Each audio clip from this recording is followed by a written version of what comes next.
Hi, everyone. Thank you for listening to my presentation today. My name is Max Gebhardt. I'm the head of FraudAction Commercial Success with Outseer.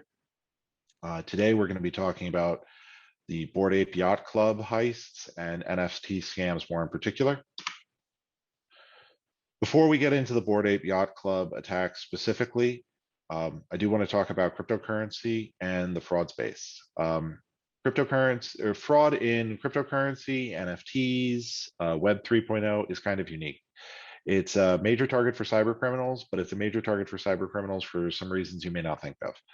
The easy one that everyone always gets is that cryptocurrencies have anonymous ownership, and so therefore it's a lot easier for you to have stolen cryptocurrency and then use it again later. It's also a great tool if you're trying to do money laundering or you're trying to get involved in potential proceeds of a crime and you don't want to tie it back to you. But there's a separate function of it that I want to talk about that's very obvious to those of us who've done fraud in banking and financial services environments. Um, Cryptocurrency transactions are irrevocable. Once you've made the transaction, the cryptocurrency is gone and there is no clawback, there is no undo button. That's actually very unique within financial solutions and products. We talk a lot about clawback or chargeback solutions. There's a lot of, there's a lot of fraud prevention that happens within banking built around the fact that the money hasn't settled yet. There's been a transaction, but there's been no settlement of the account. All of this gives you an undo button, and that doesn't exist in crypto. This is really interesting to fraudsters because they know about the undo button, and that actually creates a problem for them.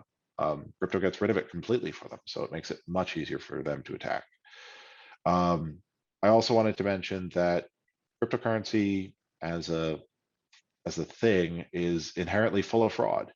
And I don't just mean that in terms of people who are trying to steal your cryptocurrency. I'm talking about rug pulls. I'm talking about complete vapor coins that don't actually exist. I'm talking about every cryptocurrency scam and scandal that had to do with founders doing large sell-offs or pump and dumps on the side, anything that they wanted to do in order to make their money at the expense of somebody else. And we know that stories like this happen time and time and time again. So it's a very it's a very fraud heavy environment, and it draws a certain type of person who has risk tolerance for that. And this gets to our last point, which is self-selection and social engineering. When we talk about Nigerian scam emails, for example, one of the first things we talk about is, oh, look at those spelling errors. And somebody who isn't really familiar with fraud will say, it's really silly, they should write a better email. For those of us who've been doing this for a while, we turn around and we say, no, you don't understand. It's self-selection. They want people who don't notice the spelling errors. They're better targets. Well, when you have a fraud-rich environment where everyone is trying to steal from you, and yet you persist in participating in that environment, the odds that you're going to believe certain things and the odds that you're going to fall for social engineering because you have sort of going investment in cryptocurrency, and therefore cryptocurrency can only go up, is increased. You're self-selecting for folks who are more likely to be victimized by different types of social engineering scams. It's just common sense. That's part of why crypto drainers, the primary method that you're going to see, are social engineering enabled. They cannot work without you clicking the button to accept control over your wallet, but yet people will do it. And they're doing it because they believe in crypto. They believe in it as a market, despite any of the red flags that they've seen. The other thing to point out is that criminal enterprises are going to focus primarily on coins and NFTs that are going up or have a lot of opportunity for profit. So they're going to target the Bored Ape Yacht Clubs. They're not going to target the dozen or so knockoffs.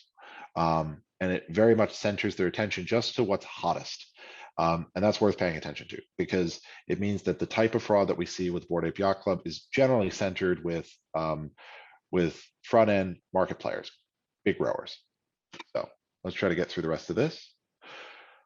Bored Ape Yacht Club, what actually happened in the attack?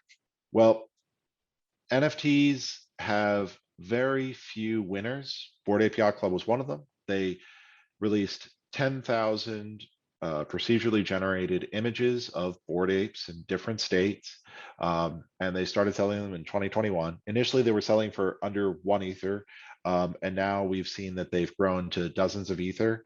The record was sometime in the spring of this year. M&M went and bought a Bored Ape Yacht Club image for $460,000. And that kind of activity is also very, very positive feedback loop oriented. So famous person goes and buys a very expensive NFT, and that triggers more buying frenzy, which triggers more celebrities buying famous or buying really expensive NFTs. And that drove Bored Ape Yacht Club to new heights, but it also made them a target. Not on the slide, but this started actually on about April 1st. Somebody on the Bored Ape Yacht Club Discord server, which is a closed Discord server to Bored Ape Yacht Club members or holders, posted a phishing link, and they stole one NFT, one Bored Ape Yacht Club NFT. That should have been telling, because this was just a regular user posting a single phishing link. They were able to get away with something that was hundreds of thousands of dollars. Well, it definitely set the pace, because within the same month, on the 25th, Bored Ape Yacht Club's Instagram was breached. This was accomplished through a mixture of social engineering, as well as I believe there was a SIM swap involved in the attack as well. But either way, they were able to gain access to the Instagram account of Bored Ape Yacht Club, where they were able to post their own fake advertisement for a new crypto minting. That released, and it had a single link to a crypto drainer.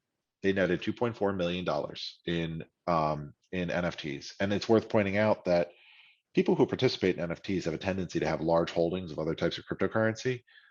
These crypto drainers don't just have to drain NFTs. They can also drain all your crypto in that wallet. And that is definitely a focus of these attackers, which is part of what makes some of these attacks so disastrous in terms of their impact. Not to be outdone by the Instagram attack, there was a follow-up attack on June 4th on the Bored Ape Yacht Club Discord server. In this case, as opposed to a single user on that Discord server posting a link, they were able to socially engineer access to an admin account on that Discord server. And then they posted yet another airdrop minting that was going to be coming in that you could sign up for. Folks clicked the link, $360,000 worth of NFTs gone, and untold other cryptocurrency through the drainers.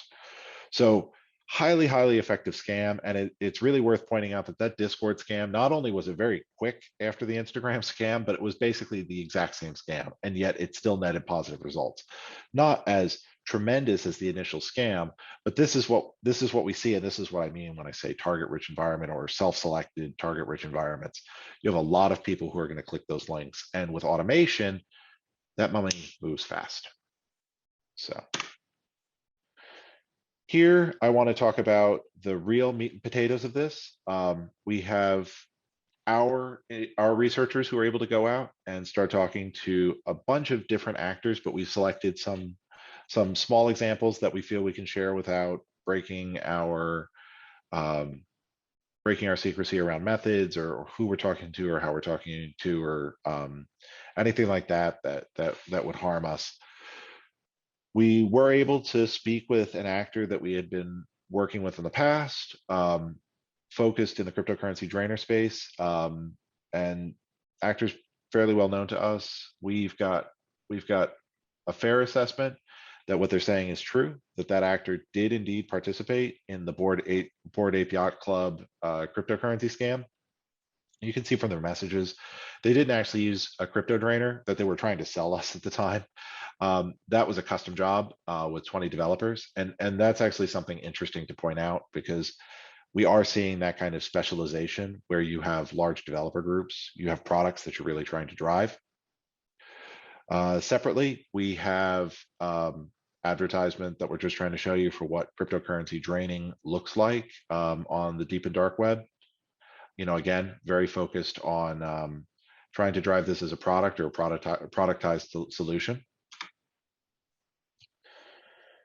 Well, thank you for sitting through today's discussion. I hope you found everything interesting. I hope you found our fraud intelligence interesting.